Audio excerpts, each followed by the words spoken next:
ma ahan markii ugu horreysay oo shaaca laga qaado baalka madow ee sirta warshadaha wax soo saarka balse xogtan waa mid ka duwan kuwii hore loo arki jiray. In the world's poorest countries, around 1 in 4 children are engaged in child labour. The world's biggest food company, Nestle. The Nestle company. Nestle waa mid ka mid ah warshadaha ugu weyn ee wax soo saarka loo iibgeeyay dunida daafaheeda.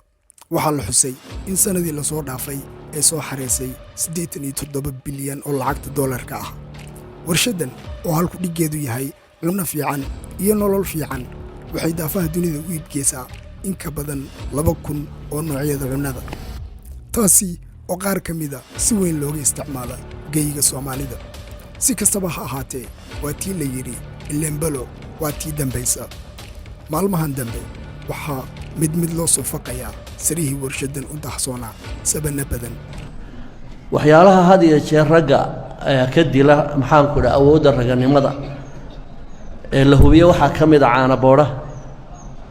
caana booraha laftiisu haddii alla ka dhigo awoodda raganimada haddii uu ninku caadaysto inuu cabo caana boore awoodda raganimada uu hoos buu u dhigaa ama surcatul qadfi baa yimaado biyuhu hore ayay uga soo dhacaan. dama naaska lama siiyo naasku waa inuu waqti yeeshaa markuu yariyay maalan aad u yariyay waxa laga yaabaa saacad 2 saacadood marin naaska loo jiyo walo wax badan nuugi maayo waqtiyo badanna waa la siiyaa markuu soo yaro koro naaska caanihiisu way isla bedelayaan ilaahay baa ugu talagalay wax laaliya waxa daasad siisan waa poison ma jirto daasad dhakhtareed oo ilmo la siiyaa all of them waa poison haddaydin melihi waa wax lagu meel waa sun carruurta la siinayo laakiin shirkadka oo inay dhaqaale waxay leeyihiin rag u fudaydiya waxa kale ma hawar mustafa sheegayo khubaradooda caynka leh wax uga fiican naaska hooyo ma jiro ilmeed ilaahay naaskaasi uu siiyay ilmaha da'du joogo wuxuu u baahan yahay ilaahay ka soo daaya maalinta lagu bilaabayo waxaynu dhahnaa waa dambarku waa maxay waa chemical loogu talagalay meelaan weligeed cunna marin buu marayaa inuu hagaajiyo safeeyo.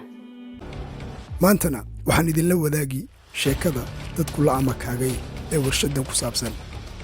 warshada Nestle waxay soo saartaa in ka badan 2,000 oo noocyada cunnada waxayna wax soo saarkeedu u iibgeysaa dunida daafaheeda. wax soo saarka tirada badan waxa ugu horeeya caanaha budada ah ee Nido taasi oo si weyn looga isticmaala geeyiga Soomaalida. warshadan oo halku dhigeedu yahay cunno wacan iyo nolol wacan ayaa shaaca laga qaaday in wax soo saarkeedu yahay mid lid ku ah ballanqaadka sida ku cad halku dhigeeda. laanta xaqiijinta badqabka iyo tayada cunnada ee Australia ayaa shaacisay in wax soo saarka ay iibgeyso warshadani tahay mid caafimaad ahaan khatar gelin kara badqabka shakhsiga. qiyaas ahaanna waxaa la xusay in 60% ay ka dhalan caafimaad darro. kadib markii inta la shaaciyay waxaa tusbax furtay noqday siraha kale ee ka soo baxaya gudaha iyo dibadda warshadda. xogahan oo lagu faafiyay qaybo ka mid ah shabakadda isgaarsiinta. taasina waxay sheekadii u beddeshay in ay noqoto mid naxdin iyo la yaab leh. waxaa kale oo la baahiyey xogo dawli ah oo lagu wargelin dadka sida fariimo leh xitaa haddii si walba la isugu dayo in dib loo tayeeyo wax soo saarka warshadan ayna marnaba noqon karin cunnooyinkeedu kuwo badqab leh. natiijada qormar lagu baahiyey wargeyska Financial Times ayaa sidoo kale xusay in wax soo saarka cunnada ee warshadan 70% tahay mid lid ku ah badqabka caafimaadka. taasina guud ahaan dunida lagu wargeliyey dhammaan laamaha dabagalka iyo xaqiijinta badqabka cunnada. wararka ka soo baxaya baalasha madow ee warshadan waa mid qofka sheegaya ama kaa ku ah dhageystahana qaadan waa ku dhalin. baalka madow ee siraha Nestle. wax walba waxay leeyihiin barbilow. Nestle barbilowgeedu wuxuu dib ugu noqon wiil ku dhashay dalka Jarmalka magaalada Frankfurt sanatarsiyeedka reer galbeedku markii uu ahaa 1814. ubadkan waxaa lagu magacaabi jiray Henry Nestle. qoyskoodu wuxuu ahaa mid ka shaqaysta samaynta dhalooyinka iyo muraayadaha noocyadooda kala duwan. inkasta oo farsamada qoyska Henry ay ahayd mid la xiriirta samaynta dhalada balse isagu beddelkii uu dhaxli lahaa farsamada qoyskiisa wuxuu u janjeeray dhanka rabitaankiisa oo ahaa walxaha keemikada la isku dardara ee casrigan. laga soo bilaabo yaraantiisa wuxuu doonayey inuu noqdo xirfadle ku takhasusay daawada. wuxuu ka howlgalay xarumo kala duwan oo shaqadoodu tahay kiimikada iyo samaynta dawada. xarumaha oo fadhigoodu uu ahaa dalka Switzerland.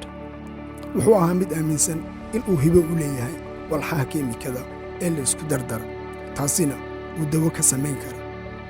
waagii dambena isagoo adeegsan aqoonta kiimikada ayuu bilaabay samaynta walxa kala duwan sida jawaanada raashinka, bacrimiyaha, khalka cuntada ee liinta laga sameeyo iyo qaar kale oo la mid ah, isla markaana u suuq galay.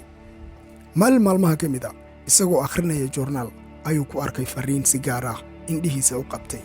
fariinta ku qornay joornaalka waxay ahayd barbilowga baalka cusub ee noloshiisa.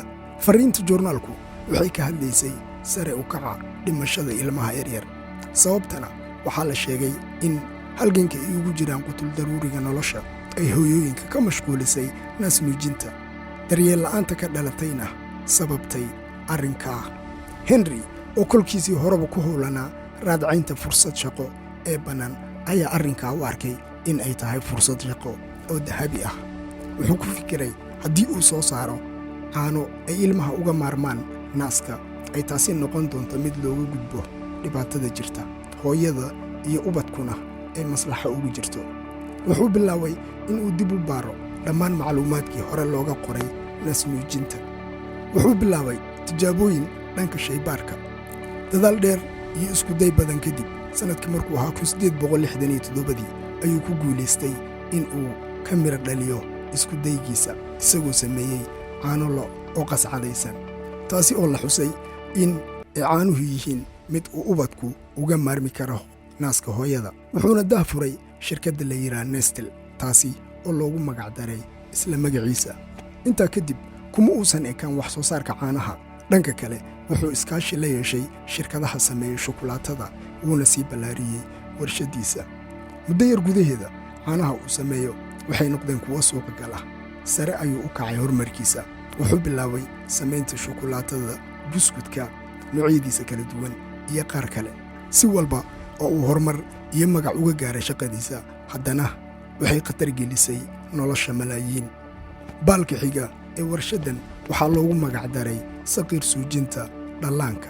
inkastoo diiwaanka hay-adda lagu sheegay in ay tahay caafimaadka adduunka iyo qaar kale oo caafimaadka wax ka dirsa, mar ahaanta ay xuseen in caanahani yihiin kuwa ilmaha u wanaagsan, haddana bartii hore la iskala dhaqaaq. markii la bilaabay Nestle 1867 tirsiga reer galbeedka, ujeeddadeedu waxay ahayd in la sameeyo caano laga iibiyo hooyada naas nuujinta kanshawla ee duruufaha nolosha ku howlan. si kastaba ha ahaatee, muddo 100 sano kadib, tirsiga markii uu ahaa 1970-adii, goorta ayay la yimaadeen talo cusub. markii hore caanaha waxaa laga iibin jiray hooyooyinka duruufaha nolosha ku howlan ee naas nuujinta kanshe u waayey, balse markan waxay qorsheeyeen inay si guud u iibgeeyaan caanaha. waxay bilaabeen samaynta xayeysiis ku saabsan dhibaatooyinka iyo waxyeelada naas nuujinta. waxay faafiyeen fariimo been abuur ah oo sheegaya in caanaha budada ay ka wanaagsan yihiin naas nuujinta. warshaddu waxay malaayiin lacaga ku bixisay warbaahinta oo ah meesha laga haga afkaarta bulshada. warbaahintuna waxay bilowday in ay faafiso been abuurka lagu maalgeliyey. waxay tabisay in naaska hooyada aysan u wanaagsanayn tayada korriinka, sidoo kale in marka hooyadu naaska nuujiso uu jirkeedu dabci quruxdeeda baabi'i. hase yeeshee looga maarmi kara dhibaatooyinka ah adeegsiga caanaha Nestle. xayeysiiskan been abuurka ah waxaa ka dhalatay saamayn xoog leh. ilmahana beddelkii naaska waxaa u galay caanaha Nestle. ugu dambaynna waxaa la ogaaday in caanahani aysan lahayn dheelitirka dheefta lagu sheegay. dhallaankana waxay u horseedaa infekshin iyo xanuunno kale. mar kale, si uu wax soo saarkooda dhigmiirashada ah u noqdo mid la aqbali kara, ayay la yimaadeen xeelad hor leh. waxay malaayiin lacaga geliyeen dhakhaatiir, xarumo caafimaad, saynis yahanno si ay dadku ugu wacyigeliyaan badqabka caanaha Nestle.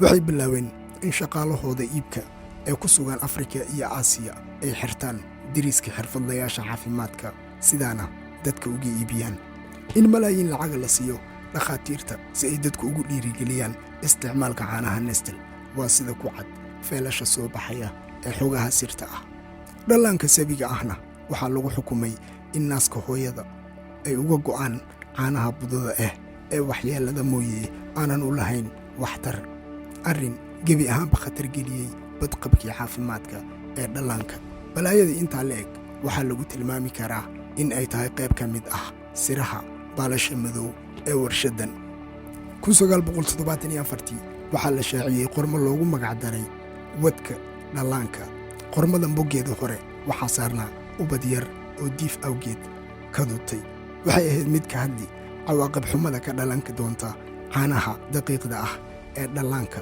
loogu dooriyey naaska hooyada godobta ay geysatay Nestle waa mid cad oo la wada arka si walba oo hadal haynteedu cirka isugu shareerto haddana warshadda caanka ah ee Nestle way iska dhagatirtay arrimaha xasaasiga ah ee loo saaraya ilaa lacagtu iyada hadasho hadalladii soo yeeray awooddeeda lacageed ayay feelashooda ku xirtay intaa kadib hay'adda lagu sheegay inay tahay caafimaadka adduunka ayaa dhaqan gelisay xeerar cusub oo faraya shirkadaha caanaha in aysan dadka ku wacyigelin in caanaha daqiiqda ah looga maarmi kara naas nuujinta dadkana ay sidaa uga iibiyaan dalal badan ayaa laga dhaqangeliyey xeerasha balse marka la eego qaaradda Afrika iyo Aasiya maadaama aysan jirin cid ka danqata oo xil iska saarta iibgeyntu waxay ahayd mid halkeedii hore uga socoto ilaa maanta 1978 waxaa lagu soo oogay dacwad iyadoo lagu eedeeyey xasuuqa iyo caafimaad xumada ilmo tiro badan saameeyey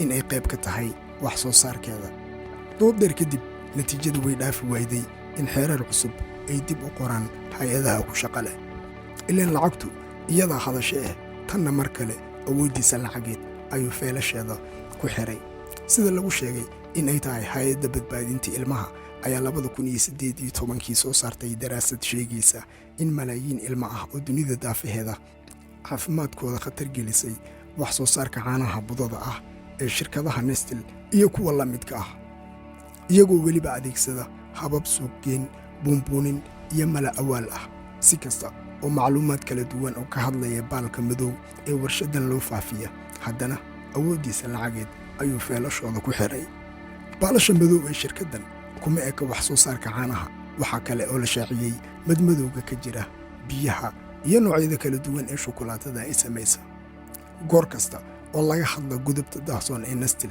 jawaab celinteedu waxay noqotay in ay caado ka dhigtaan adeegsiga warbaahinta kala duwan ee lagu weerara cuquusha dadka ilaan lacagtu iyadaa hadasho goor walba oo gudubta shirkaddan tooshka lagu qabta malaayiin lacag ah ayay ku xirtaa feelashii laga furay balse maanta bartii hore bar loo dhaaf dadku waxay sugaanba waa dhanka ay u dhici doonto xogaha barax tiran ee eedaha Nestle iyo sida uu uga gudbi doono arrinka maanta taagan waxaa is hortaagan run buur la eg iyo awoodda lacageed ee Nestle runta mise lacagta guusha dhanka ay raaci waxay noqon mid la arki doono waad ku mahadsantahay daawashadaada fadlan fikirkaaga nagula wadaag barta commentiga haddii aad ku cusub tahayna janaalka subscribe saar si aad ula socoto mawduucyada xasaasiga ah ee aan marba mid shaaca ka qaadno